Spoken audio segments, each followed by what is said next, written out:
السلام علیکم۔ آج ہم سورۃ الانعام کی آیت نمبر 11 سے 20 تک کی آیات کا مطالعہ کریں گے۔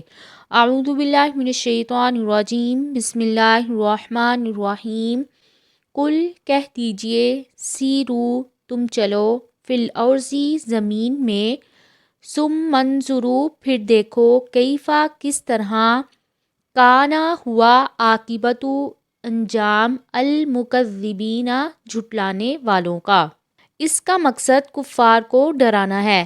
دنیا کے مختلف خطوں میں جو قومیں پائی گئی ہیں، ذرا ان کے حالات اور تاریخ پر غور کرو، تمہیں خود معلوم ہو جائے گا کہ جن قوموں نے اللہ کے رسولوں کو جھٹلایا، ان کی اطاعت سے انکار کیا، انہیں کیسے عبرتناک انجام سے دوچار ہونا پڑا۔ قل کہہ دیجئے، لمن کس کے لیے ہے، ما فی السماوات والارض جو کچھ آسمانوں میں ہے اور زمین میں ہے۔ قل کہہ دیجئے، للہ اللہ تعالیٰ ہی کے لیے ہے، کاتبہ اس نے لکھ دی، علی نفسہ اپنے نفس پر، الرحمۃ رحمت، لیجمعنکم البتہ وہ ضرور بالضرور جمع کرے گا تمہیں، الی یوم القیامت قیامت کے دن، لا ریب فیہ نہیں ہے کوئی شک اس میں، الذین وہ لوگ جنہوں نے خاسروا نقصان میں ڈالا، انفسہم اپنے نفسوں کو، فہم لا یؤمنون پس وہ نہیں ایمان لائیں گے۔ نبی کریم صلی اللہ علیہ وسلم کو حکم دیا کہ آپ ان کافروں سے پوچھئے کہ آسمان اور زمین کا مالک کون ہے۔ پھر اللہ تعالیٰ نے آپ صلی اللہ علیہ وسلم کو حکم دیا کہ آپ خود ہی جواب دے دیجئے کہ اللہ تعالیٰ کے سوا کون ہو سکتا ہے، اور آپ یہ بھی کہہ دیجئے کہ اللہ تعالیٰ نے اپنے بندوں پر رحم کرنا لازم کر لیا ہے، وہ توبہ اور استغفار کو قبول کرتا ہے اور اسی صرف رحمت کا تقاضا ہے، اس نے تمہیں دنیا میں مہلت دی، فوراً نہیں پکڑتا۔ ابو ہریرہ رضی اللہ تعالیٰ عنہ بیان کرتے ہیں، رسول اللہ صلی اللہ علیہ وآلہ وسلم نے فرمایا تو اس نے اپنے پاس کتاب میں اس کے پاس عرش کے اوپر ہے اپنے متعلق لکھ دیا، میری رحمت میرے غضب پر غالب ہے۔ وَلَهُ اور اسی کے لیے ہے، ما ساکنا جو ٹھہرا ہوا ہے، فی اللیل رات میں، والنہار اور دن میں، وَهُوَ السمیع العلیم اور وہی خوب سننے والا، خوب جاننے والا ہے۔ اس سے پہلی آیت میں جگہ کے اعتبار سے اللہ تعالیٰ کے ہر جگہ بادشاہ ہونے کا بیان تھا، اب اس آیت میں زمان اور وقت کے اعتبار سے اس کی بادشاہی کے عام ہونے کا ذکر ہے، کیونکہ آسمان اور زمین کے علاوہ کوئی جگہ نہیں ہے اور رات اور دن کے سوا کوئی بھی وقت نہیں ہے، گویا ہر جگہ ہر وقت اسی کی حکومت اور اسی کا قبضہ اور اقتدار ہے۔ قل کہہ دیجئے، اغیر اللہ کہ اللہ تعالیٰ کے علاوہ، اتخذ میں بنا لوں، ولیًا کوئی دوست، فاطر السماوات والارض پیدا کرنے والا ہے آسمانوں کو اور زمین کو، وہو اور وہ، یطعم کھلاتا ہے، ولا یطعم اور نہیں وہ کھلایا جاتا۔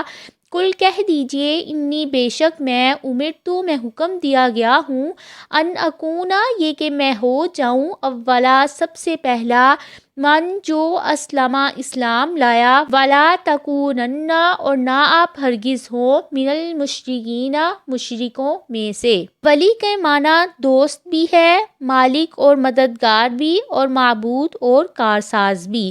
یہاں اس کے معنی مالک اور مددگار، معبود اور کارساز کے ہیں، وہ زمان و مکان کا خالق ہی نہیں ہے بلکہ اسے باقی رکھنے والا اور چلانے والا بھی وہی ہے۔ قل کہہ دیجئے، بے شک میں حکم دیا گیا ہوں کہ میں اس کا رسول ہوں، اور رسول کا کام یہ ہے کہ تمام بندوں سے پہلے اور سب سے بڑھ کر اپنے مالک کے احکام کو مانے۔ قل کہہ دیجئے، انی بے شک میں، اخاف میں ڈرتا ہوں، ان عصیت اگر نافرمانی کی میں نے، ربی اپنے رب کی، عذاب یوم عظیم بڑے دن کے عذاب سے۔ رسول اللہ صلی اللہ علیہ وسلم کی زبان سے یہ اعلان کروا کر سب لوگوں کو بتایا کہ اگر ہمارے معصوم اور سب سے زیادہ نیک بندے بھی نافرمانی کریں تو وہ بھی ہمارے عذاب سے نہیں بچ سکیں گے۔ میں یصرف جو کوئی پھیر دیا گیا عنہ اس سے یومئذ اس دن فقط پس تحقیق رحمہ اس نے رحم کیا اس پر وذالک اور یہی الفوز المبین واضح کامیابی ہے۔ ان مقام حاصل کرنا تو بہت بڑی بات ہے، اگر کسی سے آخرت کا عذاب ہی ٹل جائے تو وہ اپنی جگہ یہی واضح کامیابی ہے۔ یمسسک اللہ اور اگر پہنچائے آپ کو اللہ تعالیٰ بضرٍ کوئی نقصان فلا کاشفا تو نہیں ہے کوئی دور کرنے والا لہو اسے الا مگر ہوا وہی وَإِن يَمْسَسْكَ اللَّهُ اگر وہ پہنچائے آپ کو بخیرٍ کوئی بھلائی فَهُوَ تو وہ عَلَى كُلِّ شَيْءٍ قدیر ہر چیز پر قادر ہے۔ اس آیت میں شرک کی جڑ کو کاٹ دیا گیا ہے۔ وَهُوَ الْقَاهِرُ اور وہ غلبہ رکھنے والا ہے فوق عبادہ اپنے بندوں کے اوپر وَهُوَ الْحَكِيمُ الْعَلِيمُ اور وہی بہت حکمت والا خوب باخبر ہے۔ یہ اس بات کی دلیل ہے کہ اس کے سوا کسی کو ولی نہیں بنانا چاہیے کہ سب لوگ خواہ بڑے سے بڑے جابر ہوں اس کے سامنے بے بس ہیں، تمام گردنیں اس کے آگے جھکی ہوئی ہیں، ساری کائنات اسی کی مطیع ہے۔ صفات کمال دو ہیں، قدرت اور علم۔ پہلا جملہ وَهُوَ الْقَاهِرُ فَوْقَ عِبَادِهِ میں کمال قدرت کی طرف اشارہ ہے اور دوسرے جملے وَهُوَ الْحَكِيمُ الْخَبِيرُ میں کمال علم ثابت ہوتا ہے۔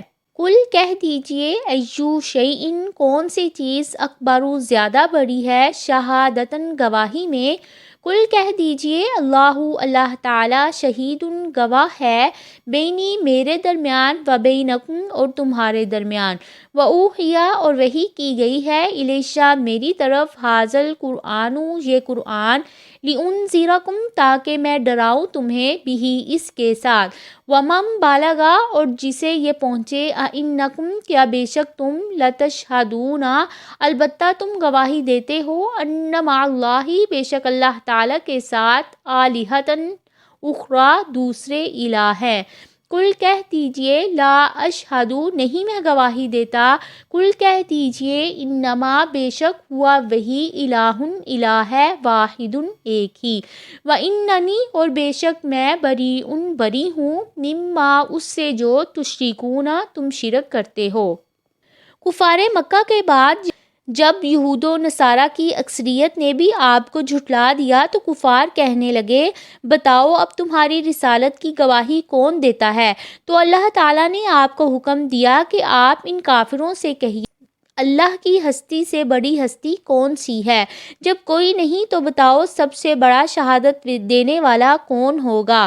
آپ خود ہی ان کے سامنے واضح فرما دیجئے کہ وہ تو اللہ تعالیٰ ہی ہیں اور اللہ تعالیٰ کی گواہی یہ ہے کہ اس نے مجھ پر قرآن اتارا جو قیامت تک کے لیے زندہ معجزہ ہے۔ قرآن کو اس لیے وحی کیا گیا تاکہ میں تمہیں اس سے ڈراؤں اور اسے بھی جس تک یہ نہیں پہنچا ہے۔ الذین وہ لوگ جو آتیناہم الکتاب ہم نے دی انہیں کتاب یعرفونہ وہ پہچانتے تھے اسے کما جیسا کہ یعرفون وہ پہچانتے ہیں ابناءکم اپنے بیٹوں کو۔ الذین وہ لوگ جنہوں نے خاسروا خسارے میں ڈالا انفسہم اپنے نفسوں کو فہم لا یؤمنون پس وہ نہیں ایمان لاتے۔ تو نصارہ کو رسول اللہ صلی اللہ علیہ وسلم کے سچا ہونے میں کوئی بھی شک نہیں ہے۔ کفار نے اہل کتاب سے رسول اللہ صلی اللہ علیہ وسلم کے متعلق پوچھا تو انہوں نے آپ کی نبوت سے انکار کیا اور کہا کہ تورات اور انجیل میں آپ کا کوئی بھی ذکر نہیں ہے۔ اس آیت میں بتایا کہ اہل کتاب جھوٹ بولتے ہیں، آپ صلی اللہ علیہ وآلہ وسلم کا ذکر تورات اور انجیل میں نہیں ہے۔ حقیقت یہ ہے کہ یہ لوگ آپ صلی اللہ علیہ وسلم کی نبوت کے سچا ہونے کو پورے یقین کے ساتھ جانتے ہیں، صرف ضد ہٹ درمی کی بنا پر انکار کر کے اپنے آپ کو خسارے میں ڈال رہے ہیں۔ امید ہے کہ آپ کو سمجھ آ رہی ہوگی۔